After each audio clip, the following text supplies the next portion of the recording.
session. And thank you for those that have attended and joined early today. Today we're going to cover care coordination, so Standard 5 of PCMH and Standard 6 performance improvement and quality improvement programs as the focus. So as we get started, just for those of you who have been attending this series, some of this might sound mundane or repetitive, but for those that are new, just as a reminder, so right now all of you are muted by default. However, at the end, we will open it for a live Q&A session. Likewise, if you want and you have questions as we go through the presentation, feel free to write in the chat box in the lower right-hand corner. And if you need to see it full screen, go ahead and click these arrows and you'll be able to see full screen. And I'm Christy Erickson. Many of you who've been following the series, probably by now you are either totally done hearing my voice or at least recognize it. I'm the Director of Clinical Transformation here at Galen Healthcare and spent the majority of my years actually as a clinician, and in the last 10 years have been only focused in healthcare IT. So let's go ahead and take a look at the agenda. Again, I'm going to focus, I'll do a very brief PCMH overview, just one slide and some stuff that I've had in the previous series for those that are brand new. Then we will go in a deep dive, just like we've done in the other sessions up until now, looking at what the actual criteria are for each element and factor of the documentation, and giving you some real-life examples so that you can work with and take back to your organization. Then we'll look at the changes between 2011 recognition and 2014, as there are a few of you that are looking to transition to that and up for renewals who would be renewing in 2014. And we'll talk about where appropriate any MU alignments based on the modified ruling at the end of 2015 and NCQA stance. With that said, if you are joining for the first time and I'm talking about previous WebExes that you have not seen, I do want to let you know we started out in the intro back in March, and then April and May we took a deep dive into Standards 1 and 2, then Standards 3 and 4. So for anyone that's on the call today that doesn't have or would like the slide decks and or the video recordings from any of those previous sessions, at the end of today's presentation, you'll have two things. When you close out of your Q&A session, you're going to be popped up with a box. You can type in there what you want. You can also put it in the Q&A now as I'm talking if you know you want something or think you didn't get some of those previous series, and I'll be happy to send those out after this session. All right, so let's go ahead and get started. I think many of you, I've highlighted this at least in the last session, if not the last two, but I just want to call out MacRA and its importance and sort of relevance to PCMH, and for those of you who may be down the line, we're doing webinars on PCSP, going down that path, that with MacRA that came out at the end of April, it's currently in a proposed ruling. Those comments are going to cut off actually by the end of this month. Actually, Monday is the last day. And that final ruling is expected to be out somewhere between September, November, most are ballparking around October. And where PCMH aligns and PCSP is under the clinical practice improvement activity. So I'm not going to focus on what MIPS is or APM today. We're going to go right into PCMH. But for those of you who are considering doing the PCMH path, NCQA, which are the standards, as many of you who've been following the session know, that's sort of what we track and honor here at Galen, and what all of these sessions have been based on. That, as well as JCO, and there's other certifying and recognizing bodies, fall under that clinical practice improvement activity. So therefore, if you are recognized as a PCMH or PCSP, you would automatically get the 15% of the total points that are weighted in that category, which happens to be 60. Okay, so again, very quick overview on PCMH. Is intended for, it means patient-centered medical home. It's focused on primary care. And the essence around this really is looking at patients having a personal physician, their shared decision-making, so not me, the clinician, saying what to do, but the patient's engaged as well. Looking at the whole patient care from acute to preventive to chronic to even end of life. And then our focus today is really going to be looking at the care coordination, looking particularly at labs, follow-up tests, referrals, And then other areas which we've highlighted in previous ones are just care management, things like care plans, treatment goals, self-management, education, with an overriding theme of just enhancing access to care for all patients. All of this is sort of geared and completely drives the triple aim, which is improving the patient experience so that they have the access, right, that they aren't falling through the cracks, that we're improving the health population in general, so we're looking at the at-risk folks, the people who really need extra attention and care coordination, and with that said, looking at lowering costs. So we're going to talk about utilization today because they fall into some of the standards we're addressing. As I've mentioned before, if you have not gone out, at least as an initial step, and if you're just learning, if you're sort of down the path, then I hope you already have these, but if you have not and you're just starting out, please go and at least download the standards. It's a big PDF document. I think it's around 70-some pages. It sort of highlights what those standards mean and sort of gives you lots of detail behind the intent of each one, the documentation. Any NCQA reviewer always uses that as their sort of gold standard. High level, there's 3 levels of recognition, level 1 being the lowest, level 3 being the highest. And today we'll talk about the must-pass elements. So again, if you're brand new and don't know what I'm referring to in must-pass, I will reiterate that, but I never think it's harmful that anyone gets re-educated because this is the critical elements. In this slide, you'll see where we have 6 categories, or what we refer to as standards, and 27 elements. And the ones in bold are the must-pass. So we'll see how that plays in. What's important to know is if you do not focus on must-pass and at least pass it at 50%, you won't get recognition. It won't matter how many points you get. You could have 85 points, but if you miss a must-pass element, you would not get your recognition. And really that was geared when NCQA came up with the must-pass concept. It was really to allow organizations to begin their transformation. And it's believed in the premise, sort of the infrastructure or foundation is that the must-pass elements really identify the key or core concepts of what a patient-centered medical home should look like.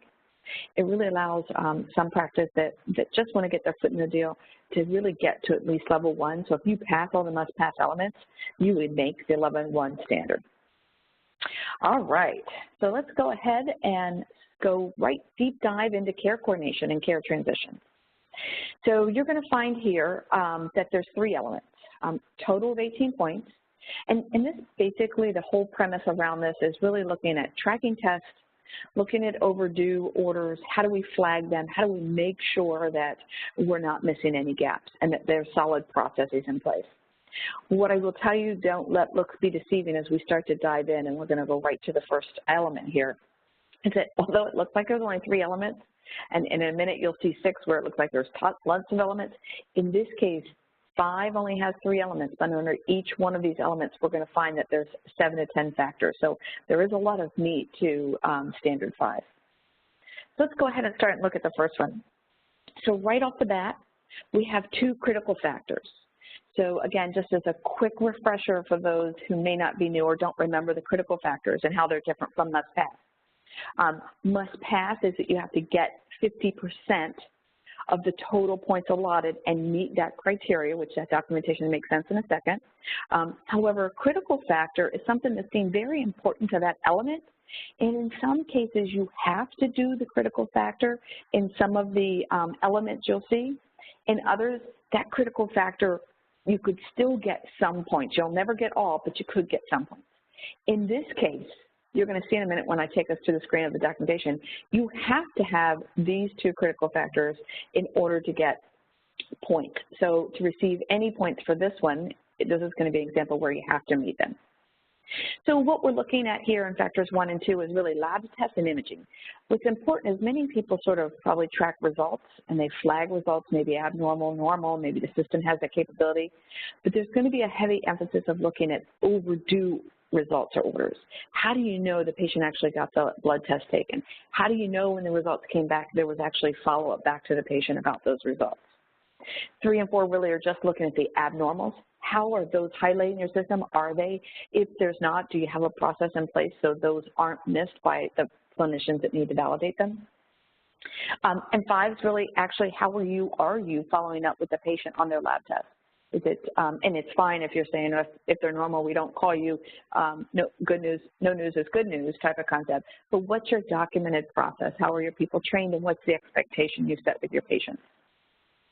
So 6 isn't going to apply to adult practices, right, so unless I'm pediatrics or family practice.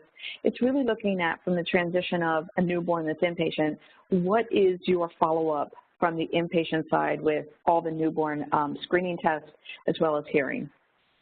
And then 7 through 10 should really look a lot like meaningful use items. So 7 and 8 really are about how many of your orders CPOE are entered into your system. And then 9 and 10 are really looking at what were known to be menu items in both cases in stage 2, and then they're modified, they don't really there. So we'll focus on that, and we'll take a look at how that has impacted with the modified ruling right now. So with the modified ruling, again, last fall, CMS came out and said, look, you don't have to record, it was a menu item in stage 2 originally, you don't have to now, after that modified ruling, track against that, meaning do you get your lab test results in a structured, discrete manner back into your EHR. So NCQA stance is they're maintaining a requirement, but you don't necessarily have to give a numerator and denominator. You could just give an example that you have the capability to take that in, whether someone was manually entering that data from a piece of paper or whether it was interfaced in. Likewise, same thing for the scans and whether or not you can see imaging test results actually in the EHR was removed by the modified ruling, and NCQA, you'll see that you don't necessarily have to do a numerator and denominator. You can do an example or a report in lieu of that. Now, I'm going to call it out now, depending on your EHR system, you know, some of them have changed the way that they extrapolate those reports. When the modified ruling came in, they took away that numerator denominator. So you can certainly give that if you have it and you're going to use that as your benchmark to meet that factor. You can see here you don't have to, but if you think that's the way you're going to go, please make sure with your vendor that you still have access to those reports, because I know depending on the vendor, some of them have modified the reports and don't give you access to the old meaningful use items. So how's it scored? So here's where you can see, if you don't have factors 1 and 2, you're not going to get any points. You can get at least 25% of the 6 points total if you have factors 1 and 2 plus one other factor. So that's how the scoring goes, and this is how, for this one, your critical factors really do mean something to you, and you won't get very far without doing them in this one. So what's the documentation you need, and then we'll take a look at some examples. So for 5A, 1 through 6, so who tracks your orders, how are they flagged, who manages the overdue, all of those need to be in a documented policy and procedure. So you need to define who's responsible for seeing if the patient gets their test done, who's responsible for if they're overdue to notify the patient or the provider. Is it clinical staff? Who does, how are abnormal labs handled? Are they handled differently? What's the criteria? And what's the process for patient notification? For each one of these, 1 through 6, not only do you need a policy or process, you also will have to give examples. So that can be in the form of a report, it could be a log, or it could be screenshots. And it should be across patients, so not a single patient example. And I have some examples coming up, so that'll make sense in a minute.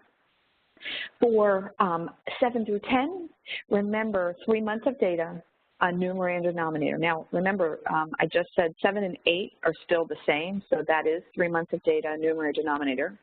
We'll show you one of those as an example here, but remember, any reports, make sure they're date stamped and the range of the reports listed. But for 9 and 10, remember, you could do capability and show if you don't have the reports for those two. So let's take a little bit and look at, here's an example of 1 through 2 and 3 through 5. And let me just walk through a couple of things here, and we'll walk through it together. Again, you're going to get access to this slide deck because I know the wording's small, but I wanted to give you some context of an example of what would be looked at from your NCQA reviewer. So one, and I've mentioned this time, but I think re-educating is always a value.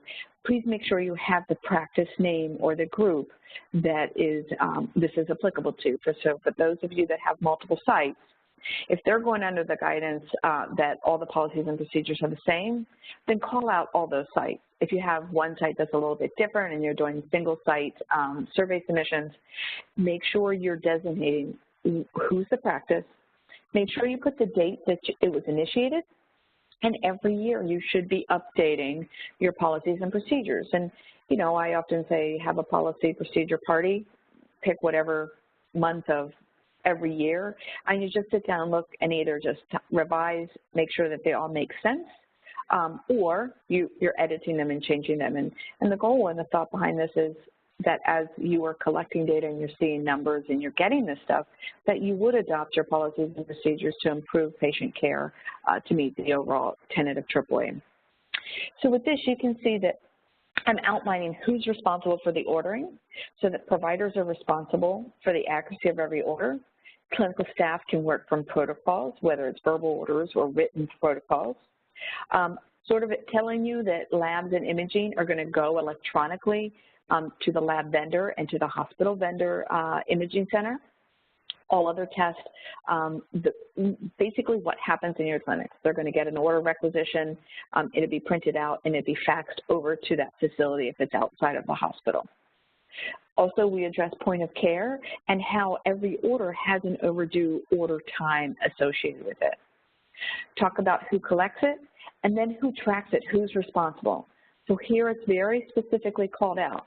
Clinical staff will monitor the overdue orders. They have a work view to look at that. They'll be responsible if X amount of days have gone by to attempt to contact the patient, and they're denoting the time frame that that's being done, and then how they will contact the provider to let them know.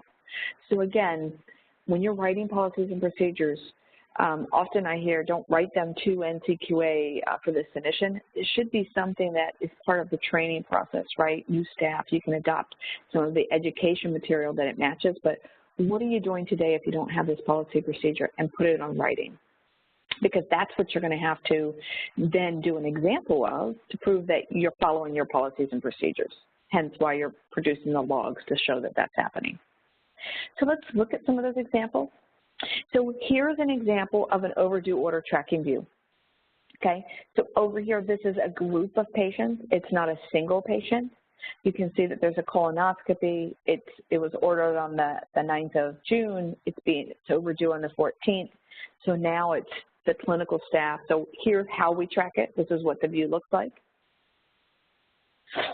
Same way, you can see a different scenario where we have multiple tests. So it's not just inclusive of labs, it includes imaging studies and lab studies in that same view, so that you can show both labs and imaging, that's how you track. And then how do you handle abnormal results? So again, in your documentation and your policy procedure for abnormal results, and I can give you an example of that, highlight that all results come into the master queue. You can see in this system they're highlighted with color-coded so that yellows define what that is in your policy and procedures are considered high. Reference range, reds could be critical high. Is there anybody in the lab that's responsible that happens today that you need to document your process that they alert as well to find that? And in this case, you can see it's a queue of patients and how they're monitored. So make sure that whatever your definitions are in your policy and procedure, that your documentation is going to match basically how your system's set up and how your clinical staff and your clinicians are working. And then the next item is 5A. How are you notifying patients? How do clinical staff know if it's their job to notify patients? So in that policy and procedure, and we didn't read every single line, it basically said the providers would review tests and decide if patients are called or they're mailed letters. And you can see here's a list of call patients so that they would be calling them up and giving them their answers, and this is what the clinical staff's working through. And here's an example of a written documentation that's gone out to a patient. Show in your examples that you'll be asked to give, show how you're giving and notifying your patients of their test. And then for the meaningful use, remember, make sure you put your report date and time. So again, this only needed to be for 3 months, but I pulled in for a year.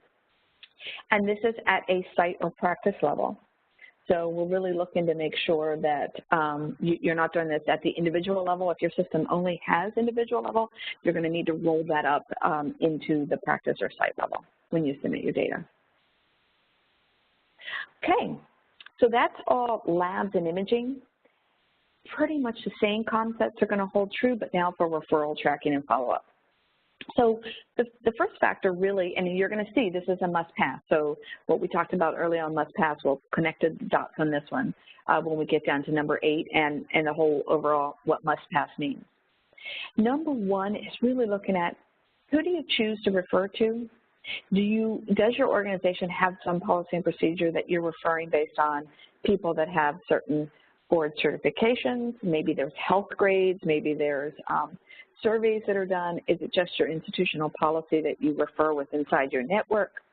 But it's really looking to see, are you looking at, with a goal of, you should consider not just referring to your network, even though that might be what happens in today's healthcare organizations, but really looking at, if I have an endocrinology group, does someone get referred to over somebody else because they have more recognitions, more health grades, if you will, or feedback from the patient?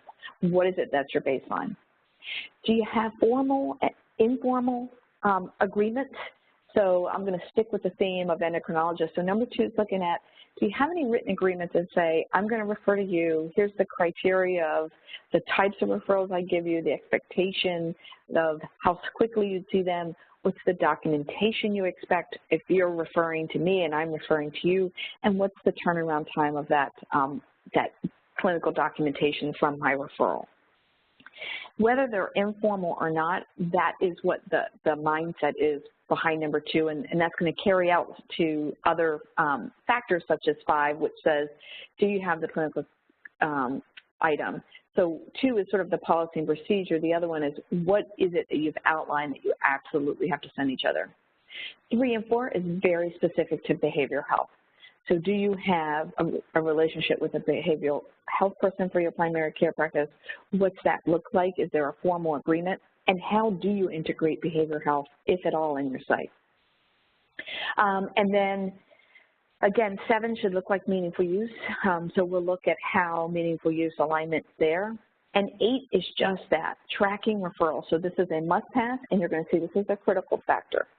So in order to get this, if you don't have a formal process and system for tracking referrals, that would be your initial immediate step for standard 5, because it's a must-pass element. In this case, if you send referrals out, how do you know the patient's actually gone? What's the criteria for tracking when you expected the documentation back?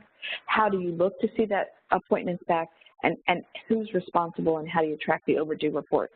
Meaning, you found out that they went, but you still haven't got the report. What's that time frame, and who's responsible? That's the intent behind 8. And then 9 is really just looking at how do you document this in the EHR? If I'm sharing, let's go back to that scenario with the endocrinologist. How am I negotiating that I sent you over for this? If it's because I sent over a patient, and I'm just going to make something up, because their hemoglobin is over hemoglobin A1C over 9, and that all referrals, every patient in that will go to an endocrinologist, is it that the expectation is that they would manage the insulin or any medication or treatment plans until stable under a certain level? That's the type of thing is, what do you document in those arrangements of, 1, do you even list all those people in your EHR? Do you have the capability? And if you do, is there a way to insinuate what is their role in the treatment of the patient's plan? And lastly, if you're doing referrals, you're getting reports on people that you've sent. Hey, how did you like Dr. So-and-so that I sent you to? But you're also inquiring, because many patients can take it upon themselves to do self-referrals. You know, granted, some might need authorizations, but some patients might choose, I'm going to go anyway. Do you have a process today where you're asking your patients on your regular intake that, have you had any new referrals since the last time we met? Is that part of your intake process when you're having patients come in? So let's look at 7 in the MU, a modified ruling. So again, this got decreased. So this was basically about giving the summary of care for referrals. That was 50%, and it went down to 10%. So NCQA is matching that. That threshold is now 10% for the transition of care, given a summary of care to your patients in the referral. So we mentioned this. So in this case, if you look, you have to meet factor 8. Not only do you have to meet factor 8, in addition to that, you're going to have to get 3 other factors, right? So factor 8, that's one factor, plus you're going to have 3 others to get 4 to be able to get 50%. So if any of those factors you just saw, and I'll give you some what the documentation is and some examples here in a minute, you don't, this would be a high priority item for someone to tackle first as an organization, because remember, those must pass are critical for you to get any type of recognition at any level. So here's the documentation. So 1 through 3 would be examples, and I have some examples here to show you of a potential informal agreement and what that might look like. And 4 is examples or materials. So I'll give you an example of this. I'll talk about it a little bit. But if you have behavioral health, do you have something on your website that says, in primary behavioral health important to us, this is how we would, here's our list of contacts, or we have people on site, or we use referral. Do you have brochures? Is there some type of new patient education? Any of that would suffice for the documentation. 5, 6, 8, and 10, again, not only do you have that policy and process, you actually need to show a report, log, or an example. So if you're going to do a report to show how you've tracked for, your tracking of your referrals for one of these, because each one of them need that, that report has to be for 5 days. If it's a log or example, depending which one you're supporting, you can see some screenshots here in a second. And then 7, not only is it a screenshot, again, make sure it's all de-identified patient data, you're also given 3 months of recent data with a numerator and denominator. So be cognizant, you can certainly follow the slide decks, but always be cognizant of what's listed in the documentation. Sometimes you'll see either or, and sometimes you'll see and. So that's often when you get reviewed, what you're getting sent back by your reviewer saying, you know what, you didn't miss this piece, so I can't give you the full point. And then 9 is just 3 examples. So let's take a look at some of these. So number 1 was, what do you use? So remember, you have to have a policy and procedure, but then the other is, what criteria do you use to sort of benchmark who you refer to? So you can do things like Medicare.gov that sort of rates physicians. You could even use NCQA's website. Maybe your organization is going to say, we refer to people with, endocrinology is probably a great one, diabetic recognition program. If they've got that recognition, they're top on our list. Maybe you refer, or you want to focus on PCSP practices that are recognized. Any of those would do. Maybe you have local or state health grades on providers, as long as whatever's in your documented process is what you're using legitimately in your organization, and then making screenshots of something that you use. Here's a sample agreement. So I'll walk through this a little bit. So again, I've taken that same example. Here's the group, the date we've implemented it. This is an agreement between the endocrinologist practice group and the family practice group. Those are the fake names here. We're calling out what the referral documentation is required and expectation is. We're calling out the referral schedule. So when we send someone to you, if I'm in the family practice and I'm sending to the endocrinologist, we're saying it's going to be either a consult, a follow-up low risk, a follow-up high risk, or an acute post-hospitalization. And we've mutually agreed as practices what those timeframes should look like and be. We've also said who's going to be and how is the communication going to come back to us.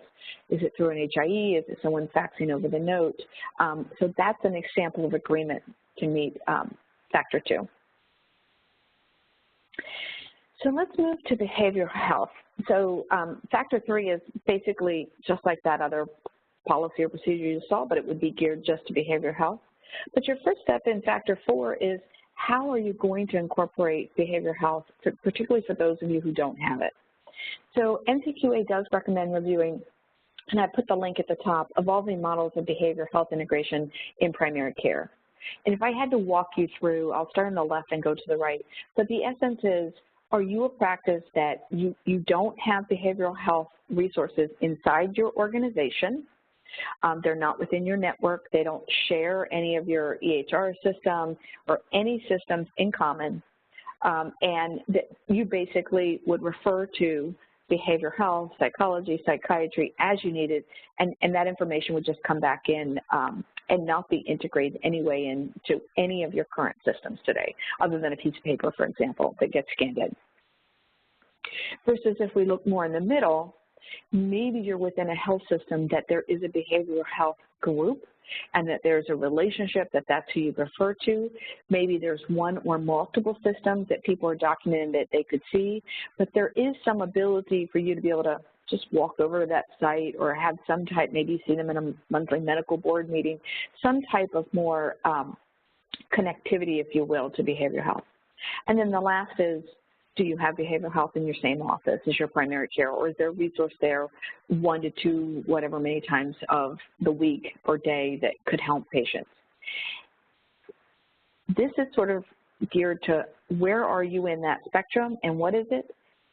4 is looking for you to define how you're going to do that, and that's sort of explained to your patients. So whether you have it on your website, as I mentioned earlier, whether you have it in a pamphlet, or maybe it's part of the new patient onboarding for those, hey, we're a patient-centered medical home, and here's all the information. Maybe it's within that.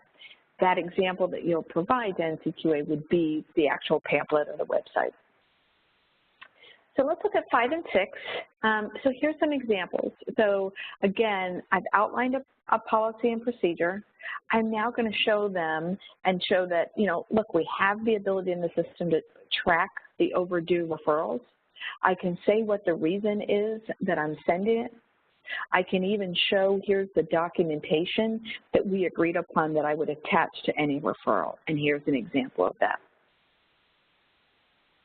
Likewise, number 8, remember that's your critical factor, and it has to be met to even get to the 50% with 3 other factors.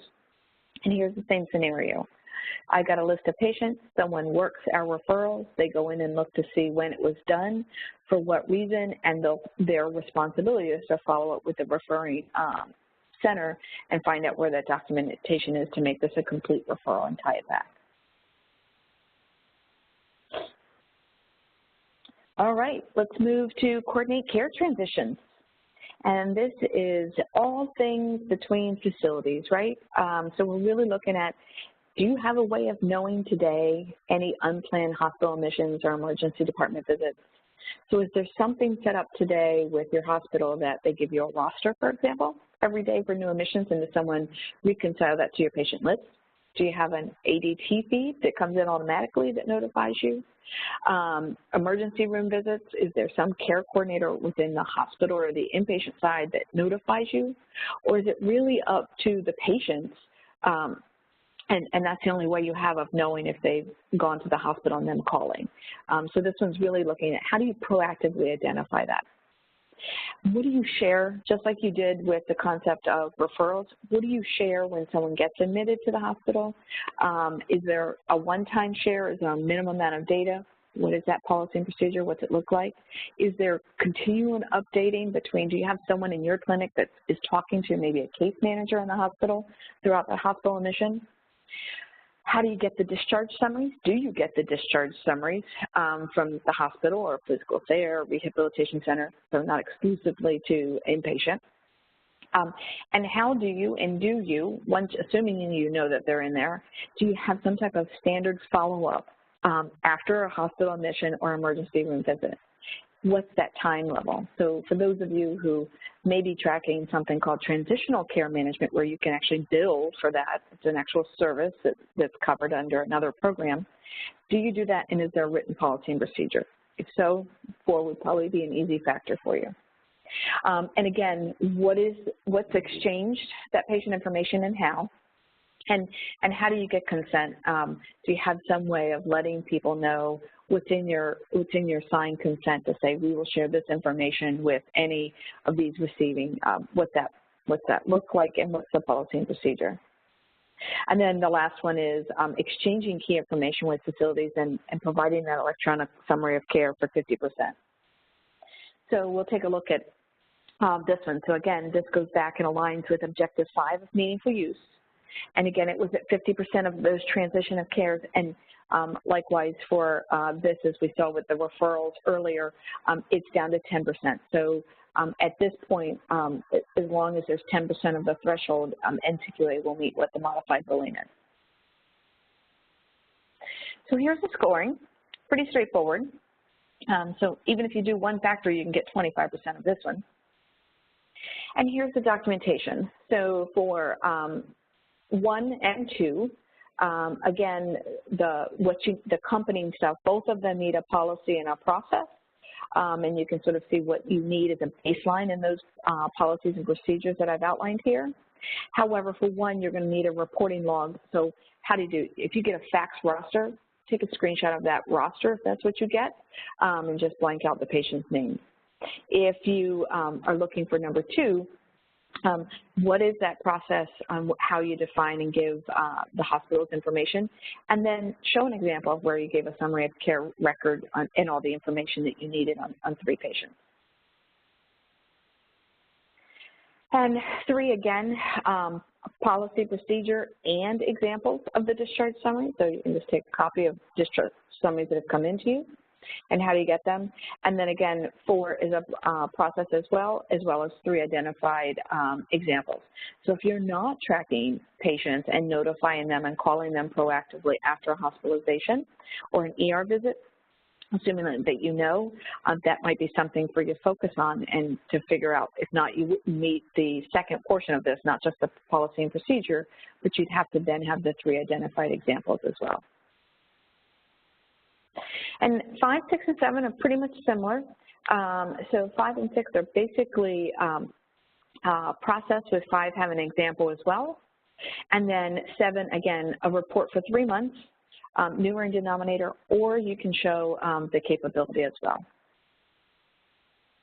So what do one of these look like? So up until now, I've given you some policies and procedures, and you haven't seen these little numbers.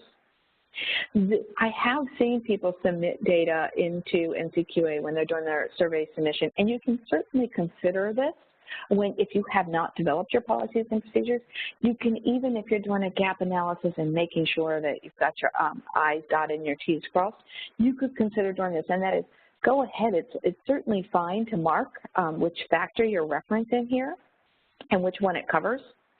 And maybe that's just something that, you know, it's going to take a lot of resource time, and that may be something that you need to sort of say, hey, here's all our policies and procedures. We think they go with this standard, this element. Do you have that resource that you can say, go through and just mark them up for my own edification, whether or not you're going to submit that as it is or change them permanently. So you don't have to do this to submit. I'm pointing it out as I've seen this come in as submissions, but also this is some way what I've seen clients do, and they do a gap analysis to say, yeah, we really feel like we've met this. And it is beneficial to the reviewer to say, hey, that's what they meant. And I think I've mentioned this on the previous one. Even if you didn't put, let's just say factor 5 had something in here and you didn't highlight it, the reviewer's trained and has been educated on what would meet that. So it's not like if you didn't put 5 and 5 was on this sheet, I'm hoping I'm making sense, that you wouldn't get credit for it, because the reviewer is always going to go up and above and find it. This is a nice to have, not something you have to do for your reviewers. Okay, and then here's an example of 3. So remember, very simple and straightforward. You need 3 examples, de-identified discharge data. So just make sure you take that out, but this is showing that you have it in, it's coming from your EA. All right, so we are about an hour in. We're going to go through PCMH 6. Some of this I'll pick up a little bit because although, like I said, with 5, it looked like there was only 3 elements. There was a lot of stuff there. This one, there looks like a lot of elements, but let's make it very simple. G, you don't have to worry about it all. 0 points, so I'm going to highlight that very quickly at the end. Basically, this is all of, do you have a quality improvement program, and what are the clinical quality measures you track today? So I'm going to try to give you some tips and tricks as we go through this one on how to coordinate some of the programs you might be currently tracking today, how you can utilize those for your PCMH as well. So let's start off with the first one. So this is really clinical quality performance measures. So this is that you're measuring annually. So this can be very well connected to other programs you're doing. And I'm going to probably call out PQRS as probably the easiest one that a lot of people are tracking. Currently right now with modified ruling, people are tracking clinical quality measures. I know that'll change next year with MIPS, but for now, think of things like, are you tracking 2 immunization measures, influenza in adults of a certain age, or pneumovax? The preventive care measures are a little bit different in that we're looking at, do you do well checks? Do you do breast cancer screening, colon screening? This is really having, and that you are doing this. So the intent behind this is this can be part of one of those programs. The data can be coming from your EHR, maybe some of it, most of it's going to probably come from there. Your PM could help you stratify maybe your vulnerable populations if you need it.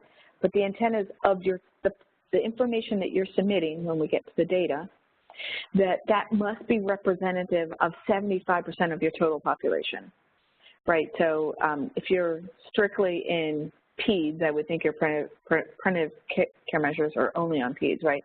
But if you're family practice, then you're going to want to make sure you have a little bit of mix match of both. Some of the ones for number 3, chronic acute care, so think about, are you tracking clinical quality measures like diabetic foot exams, eye exams, or hemoglobin A1Cs over XYZ? Maybe the use of antibiotics for strep pharyngitis. It's another clinical quality measure that's out there. You could use those that could potentially meet for these items. The last one is looking at this data across the vulnerable population. So it's taking this and saying, okay, well, I'm going to look at elderly that live alone and have Medicaid insurance maybe. Maybe because that's a vulnerable population that I think might not meet their quality measures the way somebody else not in that. So first your step is to define what's your vulnerable population, but then provide the statistics and metrics for each one. Scoring's the most straightforward, right? 1, 2, 3, 4, 25, 50, 75%. This is easy. It's only worth 3 points. For each measure, as I mentioned, you need to not only put the period of measurement, so they don't define the measurement period for you, but you need the number of patients.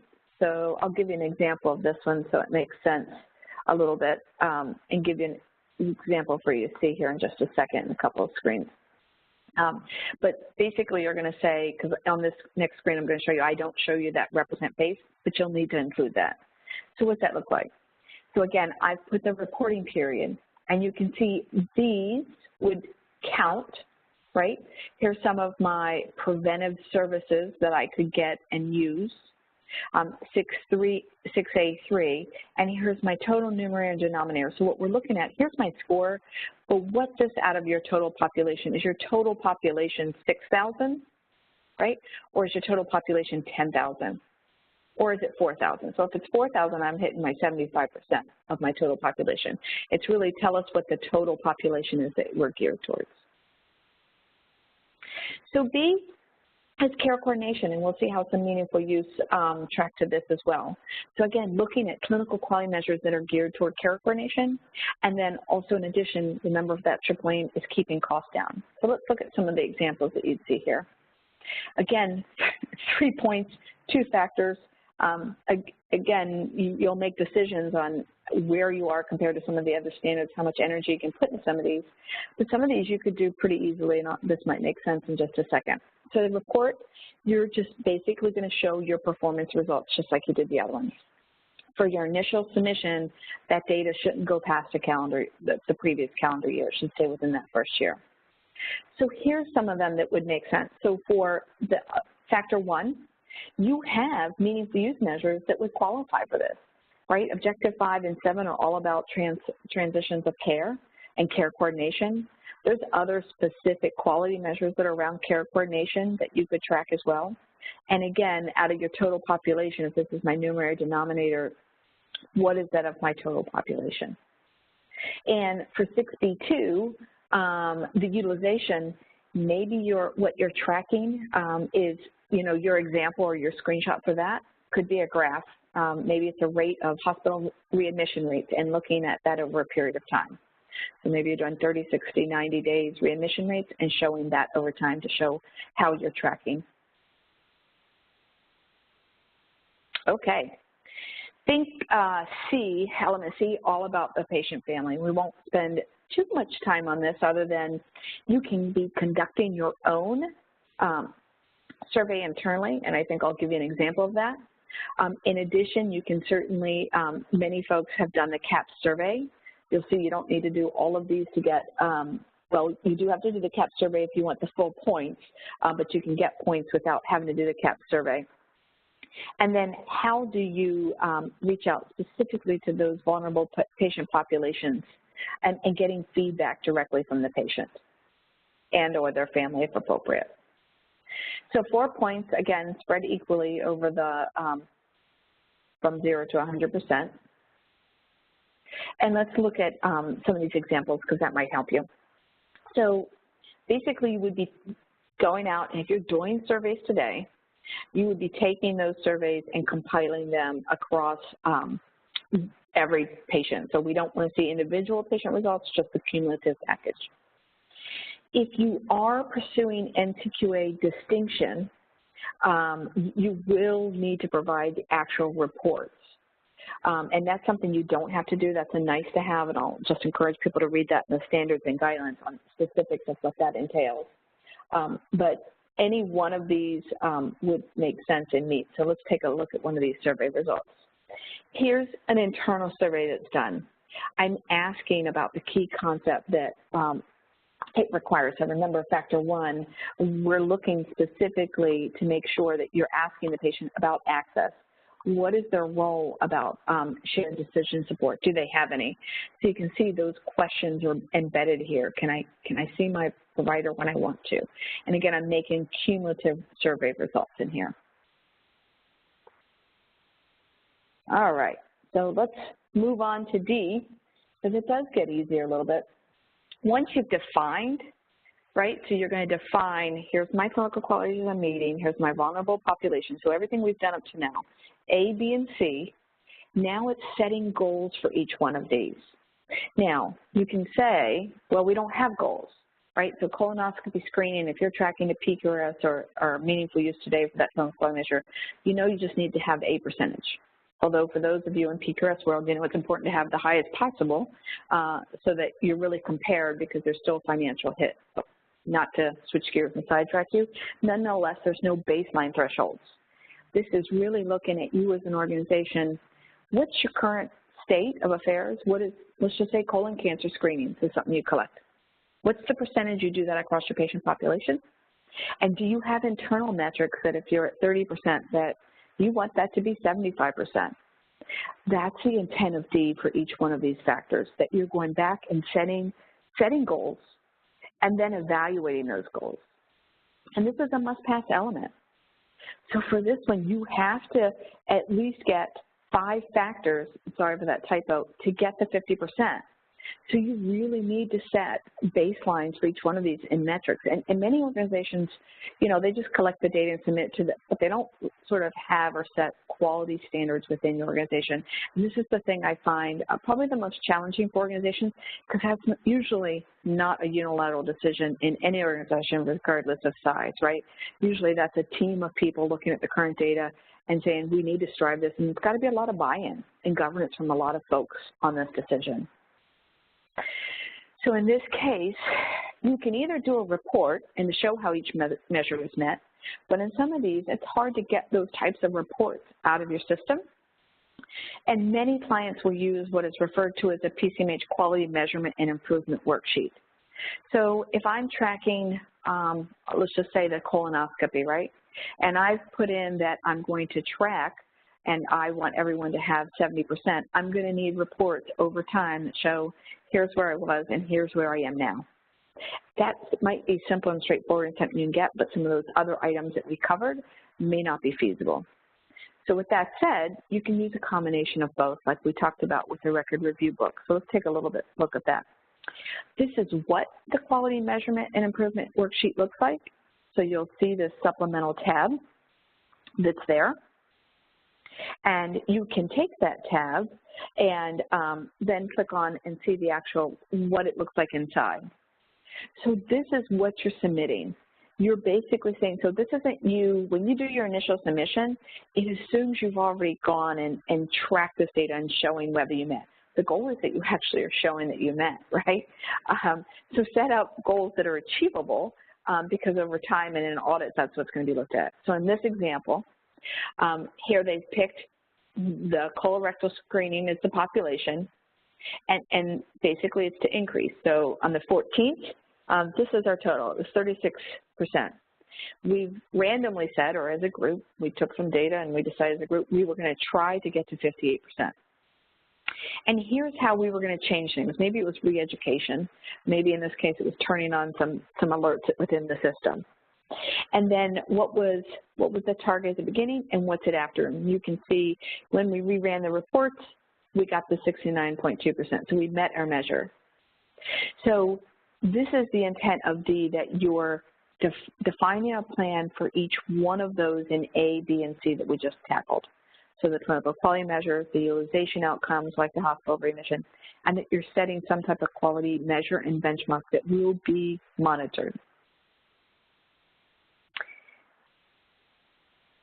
All right, so let's go to E now. So that is, and I know it says D, and I apologize, I must have been crazy when I was doing these slides. So E is that you're doing it over time.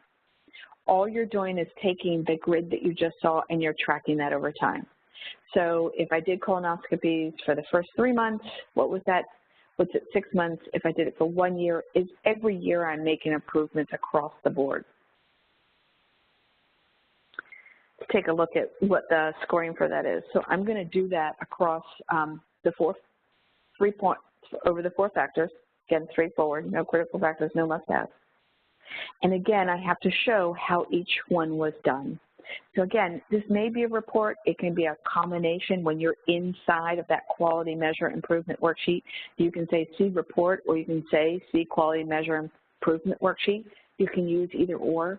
The majority of people I've seen do the quality measure improvement worksheet as their guide. And here's one of those trackings over time.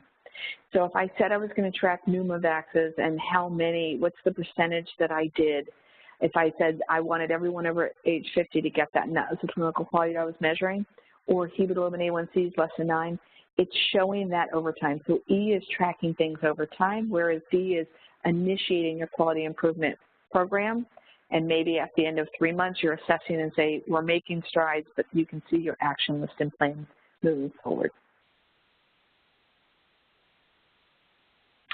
All right, we're getting near to the end of 6, but this was report performance, and this is oftentimes something I don't see a lot of people doing out of the gate, and this also usually takes a lot of conversation in organizations.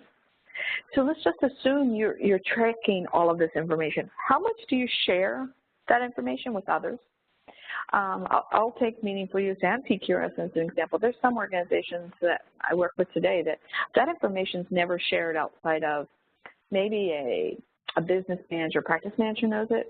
The actual provider that is being tracked against knows about it, but oftentimes they're not shared exclusively amongst providers or clinicians, and by no means are they shared at the site level, right, rolled up as a site to compare site A to site B, and very, very rarely do I see that being publicly posted either on a website or in an office for patients and families to see.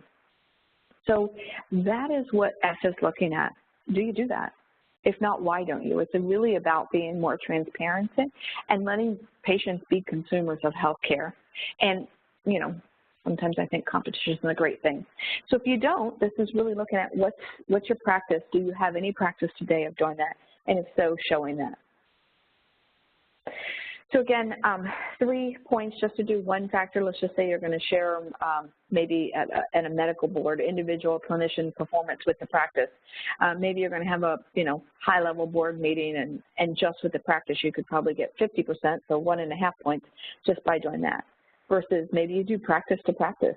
That could also be a rather easy one. Certainly I could see a lot of conversations to be had to share and post it with inside the clinic at an individual level for patients and family. I just often hear how we don't even want to share in organizations providers against providers and what their data is. So certainly can be an area for you to focus on within your organization, how you manifest that change and walk through that process. And then here's, I'm going to give you some examples, but the documentation is that you would basically have a report. That report can be as pretty or as Excel or ugly as you'd like to make it, and that you're giving that. You could say these are the reports that come out of our, maybe your vendor system has fancy dashboards. You could be sharing that dashboard, or maybe you're making it available to every provider so that they can all see it amongst themselves and each other. How are you doing the practice results, if at all, and how are you sharing that with the public? So an example and showing what it's done. So let's look at a few examples and see if that helps a little bit. So in this example, remember I said you could use some of these clinical quality measures that are tracked, and maybe you have a system that extracts out data for PQRS. You could say you could call out what ID 1, 110, and 119 are, but if you were going to do practice comparisons, you can show who was in the numerator, denominator. This is a lot of information, but you could make it less information if you wanted. I'm just showing how this organization did it for total patient population and then broke it down by Medicare. This is an example of something you could do. You could say, okay, well, maybe I'll just give the percentages.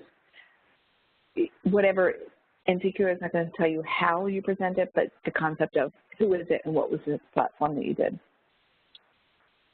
And we'll take a look at one more. So here's if you're going to do provider level. Again, if I take that same screen and sort of think of it in a different way, I can break it down at a provider level as well for those same measures. All right, so we'll switch gears to the crosswalk, but before we do that, I said I would share about G, but I'm not going to really talk about it because I do want to open it up at the end and give us some time at the end of the session to chat. So use of certified EHR technology. My guess is, and we've talked about this before in the other sessions, that it is feasible to become PCMH recognized without having an EHR in place. Certainly would be challenging, but can be done and has been done. This is all about the use of a certified EHR technology. So I'll leave these factors that are here. The key driving point that I want you to know is there's no scoring option. You don't get anything out of this. What you basically will do when you get and you're doing a survey submission for G, you will simply go through each factor and either you'll mark yes, that the factors are met, or that they're not. And you will be asked for some of these, and I'll backpedal that so you can see, so you have some context. So you'll go through and you'll just say, I'll give number one as example. Practice uses an EH system has been certified and issued a CMS certification identification. For that one, you're going to be asked yes, and you're going to have to put in the comments in the, you'll see the support text notes. You'll have to put in what is that certification number. So some of them, like 8 and 9, are also going to have text notes. Some might have not applicable if they're not available in your area. So you'll just mark. Think of like an attestation for those of you who might have done some reporting to some of these places. In this case, you're just going to say yes or no. Either way, no scoring option for you here. Okay, so let's talk about the crosswalk. So for those of you, and there's just a few of you that are 2011 going to 2014, what I've highlighted here are the new items that you should focus on. So I'm assuming that anything that you did for 2111 recognition, hopefully you've been monitoring them and making sure they're still following that stuff. So if it was existing before, I didn't add it on. Here's the areas that you should focus on and look at, because these would be new concepts or new factors or elements when you're looking into the 2014 recognition progress. Same thing for Standard 6, and Standard 6 has a lot of everything I just talked about. Although there was quality improvement, this was a big focus. It has been when we went through all those other standards. I did mention that within a certain standard that certain elements also had quality improvement within them back when we did Standard 1 and 2. 6 is looking at the big picture, mostly around quality measures. So think of some of your quality programs and really maybe look at a strategic plan of what are you currently tracking and all the different programs. See where you can sort of leverage some of those same things. So one, you're not introducing new workflows, but it may streamline the ability for you to get your data out. Okay, so what's next?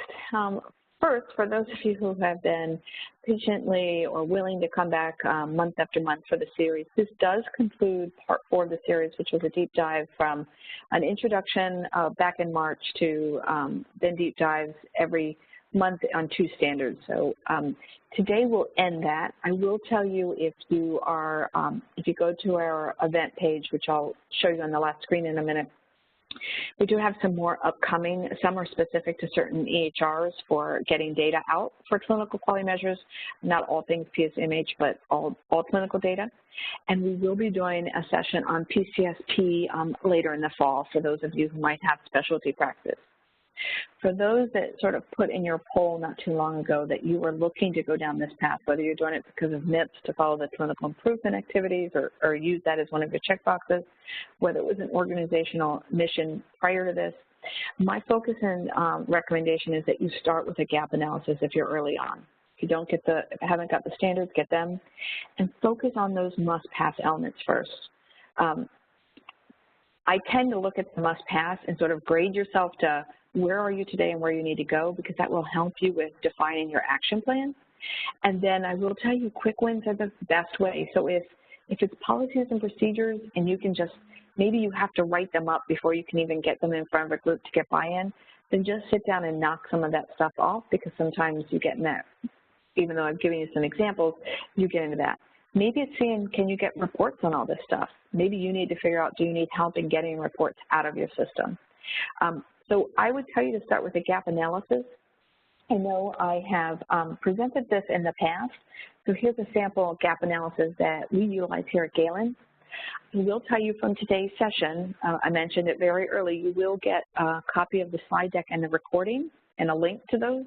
You will also get a link to this gap analysis. So I'm going to offer that out to anyone that's been attending and it was registered today. You'll see a link where you can download it and utilize that, although we don't tend to give it out all the time. I think it's pretty intuitive with the instructions, and I think by now people know how to get a hold of me, but it will go through each standard, breaks them down through every element and factor, and it will help you visually to find out what you need to focus on.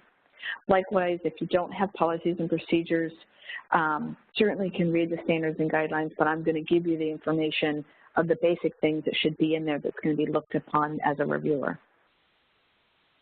And with that, these are the same references I've been sharing. Mostly it's get the standards and guidelines, make sure you know the appendix because things do change over time, as well as the crosswalk if you're coming from 2011. And I'm going to open it up for now.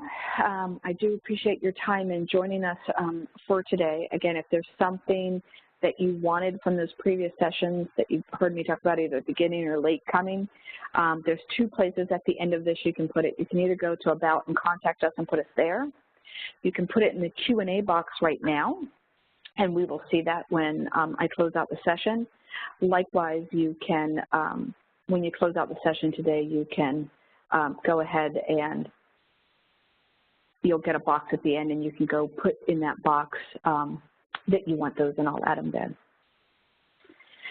So Sin, I don't know, let me see if I can see Q&As automatically, but I'm happy to have lines open in case people have question and answer. So I don't personally see any Q&As, but we'll open the lines up for a second in case people want to chime in or talk amongst yourselves about questions you may have.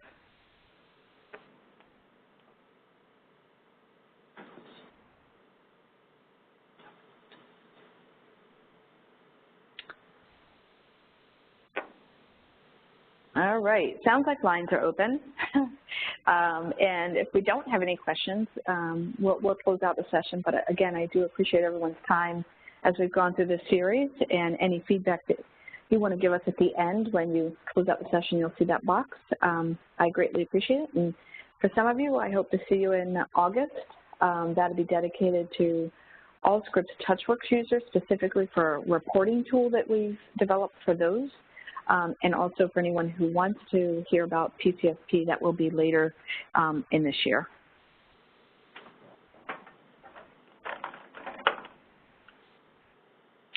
All right, then we'll go ahead and close out the session, and I appreciate everyone's time today. Thank you. Thank you.